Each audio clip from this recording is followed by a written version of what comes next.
성도 여러분, 안녕하세요. 9월 9일 목요일 아침 말씀 시간입니다. 이 시간 함께 나누실 하나님 말씀은 갈라디아서 4장 12절에서 20절까지 말씀입니다. 그 가운데 19절에서 20절 말씀을 봉독하여 드리겠습니다. 나의 자녀들아, 너희 속에 그리스도의 형상을 이루기까지 다시 너희를 위하여 해산하는 수고를 하노니 내가 이제라도 너희와 함께 있어 내 언성을 높이려 함은 너희에 대하여 의혹이 있음이라. 아멘. 비뚤어진 길을 가는 자녀를 그대로 방치할 부모는 없습니다. 바르고 참된 길을 가도록 회초리를 들 강단이 있어야 부모는 자녀의 인생을 정상 궤도에 올려놓을 수 있습니다. 이에 주저하거나 포기한다면 부모로서 바람직하지 않을 것입니다. 나의 자녀들아. 오늘 본문 19절에서 시작하는 이 표현은 마치 부모처럼 바울이 자녀 같은 갈라디아 교인들을 향해 던지는 말입니다. 이 말투는 부드럽지 않습니다. 거친 언성입니다. 왜 그랬을까요? 그 갈라디아 교인들은 무슨 잘못을 했기에 바울은 이처럼 거친 언성을 나타내고 있을까요? 그들의 잘못은 그리스도 예수의 형상을 잃어가는 일이었습니다. 19절에서 20절에 나의 자녀들아, 너희 속에 그리스도의 형상을 이루기까지 다시 너희를 위하여 해산하는 수고를 하노니 내가 이제라도 너희와 함께 있어 내 언성을 높이려 함은 너희에 대하여 의혹이 있음이라. 바울이 이처럼 의혹을 갖고 있는 것은 갈라디아 교인들이 그리스도의 형상을 잃어가는 일 때문이었습니다. 그리스도의 형상을 잃어가는 일은 누누이 바울이 지적하듯이 그리스도의 복음을 저버리고 율법의 구습을 따라가는 그 마음 자세와 일체의 행위를 말합니다. 바울은 갈라디아 교인들이 예수 그리스도의 복음을 버리고 율법을 따르는 자세에 심각한 충격을 받았습니다.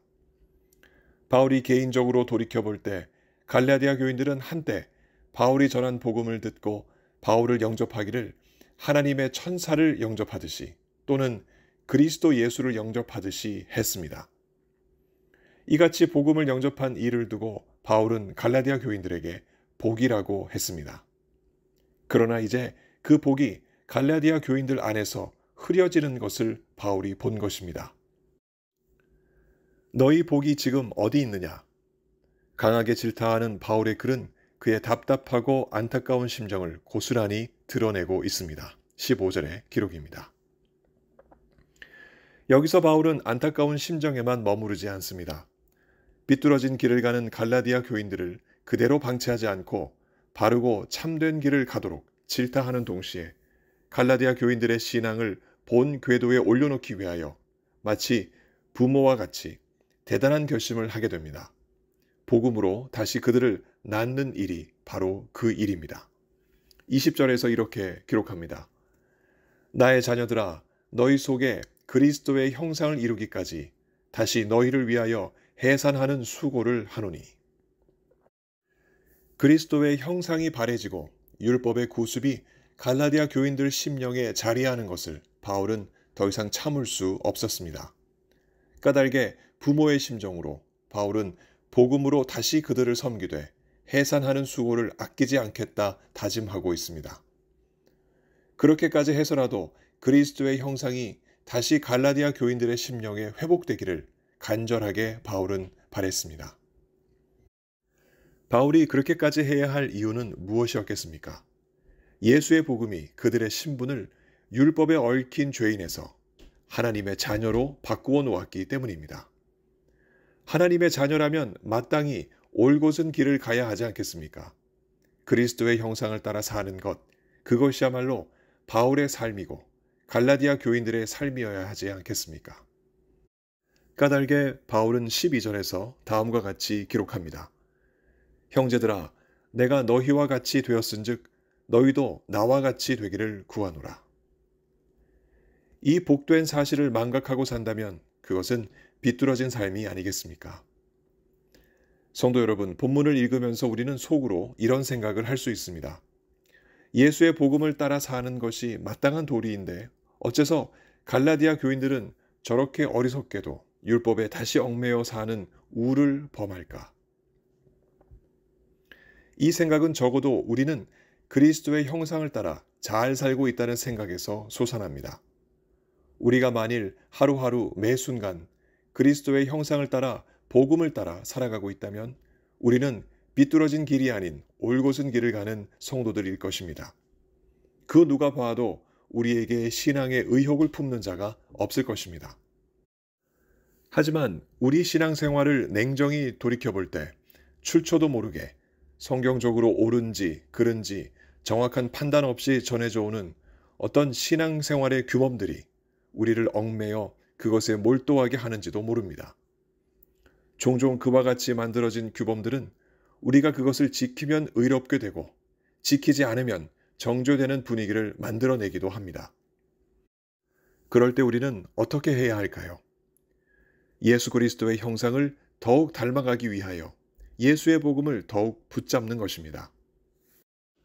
우리가 의지하는 어떤 신앙 규범을 판단 근거로 삼아 그것으로 내 자신을 판단하거나 혹은 성도들을 이렇다 저렇다 판단하기보다는 예수의 복음을 판단 근거로 삼아 내 자신을 돌아보고 그 복음으로 성도들을 사랑하고 용납하는 것입니다. 이것이 쉽지 않은 일일 수 있습니다. 그러나 아무리 힘든 일이어도 우리 속에 그리스도의 형상을 이루기까지 다시금 우리를 위하여 해산하는 수고를 아끼지 않는 일은 참으로 소중한 일입니다. 이런 일은 18절에 따라 볼 때 참 좋은 일이며 언제든지 좋은 일입니다. 그럼에도 불구하고 우리가 이 좋은 일을 잊어버리고 삐뚤어진 길을 갈 때가 종종 있습니다. 그럴 때마다 바울이 갈라디아 교인들을 책망하듯 우리 역시 책망해 주시는 분이 있으면 얼마나 좋을까요? 감사하게도 그분이 계십니다. 성령께서 말할 수 없는 탄식으로 우리를 위해 중보하시며 오늘 본문 말씀을 통하여 우리에게 늘 책망과 동시에 위로를 주시며 길을 열어 주십니다. 예수의 형상을 따라 올곧게 살아갈 수 있도록 오늘도 성령께서 우리 속에 일하고 계십니다. 오늘 기도하실 때 성령이여 주 예수의 복음으로 우리를 새롭게 하소서, 그리하여 그리스도의 형상을 더욱 닮게 하소서 기도하는 우리 모두가 되기를 바랍니다. 혹 성령께서 우리를 엄하게 책망하시든 따뜻하게 위로하시든 그런 과정을 통해 성령께서는 우리를 예수 그리스도의 형상을 온전히 이루기까지 삐뚤어짐 없이 올곧게 인도해 주십니다. 오늘 주님께 더욱 감사하고 힘을 얻어서 복음을 따라 예수 닮아가는 우리 모두가 되실 수 있기를 예수 그리스도 이름으로 간절히 축원합니다. 함께 기도하시겠습니다. 자비로우신 하나님 아버지, 우리를 너무나 사랑하셔서 독생자 예수 그리스도를 보내주시고 우리로 하여금 예수 그리스도를 믿고 하나님의 자녀가 되고 상속자가 될 수 있도록 우리들에게 크나큰 은혜 주시니 참으로 감사드립니다.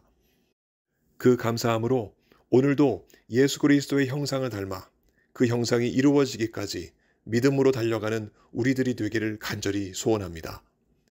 그러나 그럼에도 불구하고 우리들의 삶을 돌이켜볼 때 저 어리석었던 갈라디아 교인들처럼 출처도 불분명하고 성경적으로 옳은지 그른지 판단하지도 아니한 어떠한 규범들을 가지고 저희들 자신과 이웃들을 판단하며 교회를 판단했던 일들이 많이 있었음을 주님 앞에 고백합니다. 어리석었던 저희들을 주님께서 용서해 주옵시고 다시 한번 복음으로 저희가 새로움을 덧입어서 예수 그리스도의 형상을 매일매일 닮아가는 우리 모두가 되어서 그 형상을 이루기까지 최선을 다해 믿음 생활하는 우리 모두 되게 하여 주옵소서.